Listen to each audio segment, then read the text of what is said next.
क्यों ज़्यादातर डायबिटीज़ के पेशेंट्स की ट्रीटमेंट फेल हो जाती है? क्या प्रॉब्लम आती है? क्या माइंडसेट चेंज चाहिए एक सक्सेसफुल डायबिटीज़ ट्रीटमेंट के लिए? और आप लोग क्या गलतियां कर रहे हैं जिसको करेक्ट किया जा सकता है?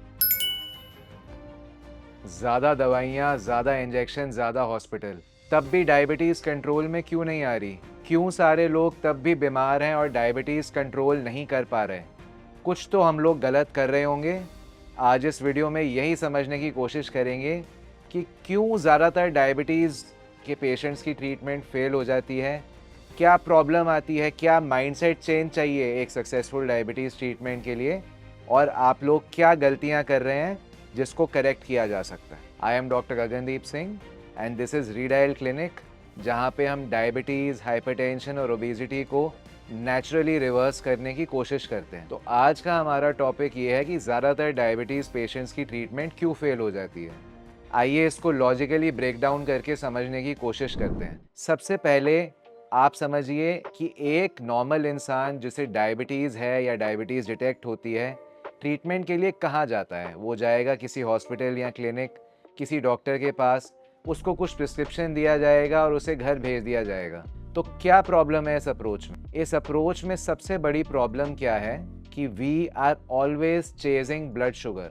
हम हमेशा ब्लड शुगर की वैल्यू के पीछे भाग रहे होते हैं। शुगर बढ़ गई, शुगर कम हो गई, शुगर इतनी आ गई, शुगर उतनी आ गई, लेकिन हम मेन चीज़ भूल जाते हैं कि टाइप 2 डायबिटीज़ का रूट कॉज ब्लड शुगर नहीं है, उसका रूट कॉज कुछ और है। टाइप 2 डायबिटीज़ का रूट कॉज है इंसुलिन रेजिस्टेंस। ब्लड शुगर तो सिर्फ एक सिम्टम है। अगर आप सिर्फ सिम्टम पे काम करोगे तो आप ट्रीटमेंट को जड़ से कभी भी कंट्रोल नहीं कर पाओगे। और यही हो रहा है आज की डेट में, यही हो रहा है आज की सोसाइटी में, क्योंकि हम इंसुलिन रेजिस्टेंस पे नहीं काम कर रहे, हम सिर्फ उसके सिम्टम यानी ब्लड शुगर पे काम कर रहे हैं। तो हम डायबिटीज़ को टेम्परेरीली रोक तो लेते हैं, जिसे अक्सर कहा जाता है कि हम डायबिटीज़ को मैनेज कर रहे हैं। हमारी ब्लड शुगर मैनेज्ड है, 200 से नीचे है या 180 से नीचे है, लेकिन वो सारी मैनेजमेंट टेम्परेरी है। विद टाइम डायबिटीज़ और ब्लड शुगर दोनों ही वर्स हो जाएंगे। क्यों वर्स होंगे? क्योंकि जो रूट कॉज है, जो इंसुलिन रेजिस्टेंस है, वो अंदर इंक्रीज होता जा रहा है, इंक्रीज होता जा रहा है, इंक्रीज होता जा रहा है। तो अगर इंसुलिन रेजिस्टेंस रूट कॉज है तो इसके बारे में इतनी बातचीत क्यों नहीं होती? क्यों आपके डॉक्टर्स आपको समझाते नहीं है कि इंसुलिन रेजिस्टेंस क्या है, क्यों है और कैसे कंट्रोल हो सकता है?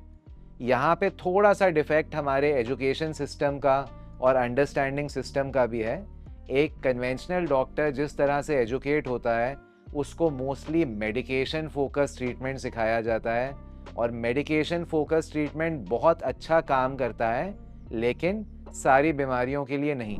अगर कोई इन्फेक्टिव डिजीज़ है, कोई इन्फेक्शन है, जैसे टीबी है, मलेरिया है, तो आपका मेडिकेशन बेस्ड ट्रीटमेंट बहुत अच्छा काम करता है। आप एंटीबायोटिक्स लेंगे, आपकी बीमारी जड़ से ख़त्म हो जाएगी। लेकिन जो लाइफस्टाइल डिजीज़ेज़ हैं, जैसे डायबिटीज़ है, हाइपरटेंशन है, बैड कोलेस्ट्रॉल है, इन पे मेडिकेशन बेस्ड ट्रीटमेंट अच्छे से क्यों नहीं काम करता? क्योंकि इनका रूट कॉज लाइफस्टाइल में है। ये सारी लाइफस्टाइल डिजीज़ेज़ होती हैं जब बैड जेनेटिक्स को कंबाइन किया जाता है एक बैड लाइफस्टाइल के साथ। तो इसका सॉल्यूशन क्या है? क्या करें? जो आप मेडिकेशन से सॉल्व करना चाह रहे हैं, चाहे वो कोई भी मेडिकेशन हो, सल्फोनाइल यूरिया है, मेटफॉर्मिन है, इंसुलिन के इंजेक्शन हैं, वो सिर्फ आपके इंसुलिन रेजिस्टेंस को बढ़ा रहे हैं। क्यों? क्योंकि वो इंसुलिन के लेवल्स को और इंक्रीज कर रहे हैं। तो हमें क्या करना पड़ेगा? हमें अपने इंसुलिन रेजिस्टेंस को कम करने के लिए अपने इंसुलिन लेवल्स को कम करना पड़ेगा। यस, ये एक बहुत बड़ी मिथ है लोगों के दिमाग में कि type 2 diabetes is because of insulin deficiency. Real fact ये है कि type 1 diabetes is because of insulin deficiency, लेकिन टाइप 2 डायबिटीज़ में इंसुलिन डेफिशिएंट नहीं होता, इनफैक्ट एक्सेस में होता है, ज़रूरत से ज़्यादा होता है। कैसे हम अपने इंसुलिन को सस्टेनेबली कम कर सकते हैं और दवाइयों पे ये जो लाइफ लॉन्ग डिपेंडेंसी है या मेडिकेशन है, वो कैसे छोड़ सकते हैं और कैसे अपने टाइप 2 डायबिटीज़ की ट्रीटमेंट को हम सक्सेसफुल बना सकते हैं, उसके लिए कई स्ट्रैटेजीज़ हैं हमारे पास। हमारे पास डाइट में लो कार्बोहाइड्रेट डाइट स्ट्रैटेजी है, जो इंसुलिन लेवल्स को रिड्यूस करता है। हम लोग इंटरमिटेंट फास्टिंग को as a dietary strategy use कर सकते हैं। यहाँ पे स्ट्रेस मैनेजमेंट और कॉर्टिसोल का भी बहुत बड़ा रोल है। And yes, exercise is also a big big big player. Exercise specially resistance training से आप अपनी इंसुलिन सेंसिटिविटी को रीगेन कर सकते हैं, यानी इंसुलिन रेजिस्टेंस को ख़त्म कर सकते हैं।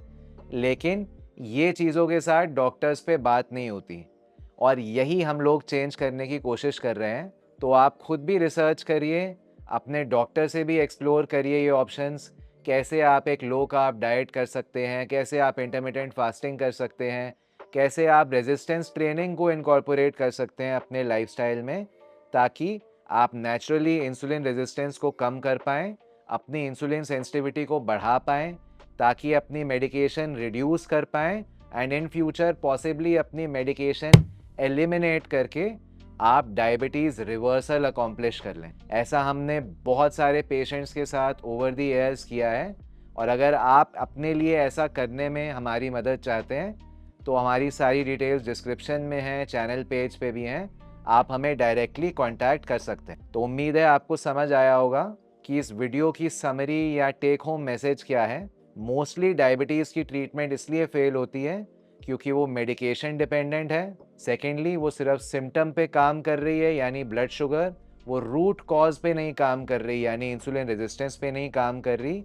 और थर्ड, लाइफस्टाइल यानी डाइट और एक्सरसाइज को ज़्यादा एम्फोसिस नहीं दिया जा रहा। डाइट में लो कार्बोहाइड्रेट डाइट, इंटरमिटेंट फास्टिंग और एक्सरसाइज में रेजिस्टेंस ट्रेनिंग, जब इन चीज़ों को एम्फोसिस दिया जाएगा तो रिजल्ट्स डेफिनेटली आएंगे। Thank you for watching this video, और वीडियोस देखते रहिए, हमारे चैनल को सब्सक्राइब ज़रूर कीजिए।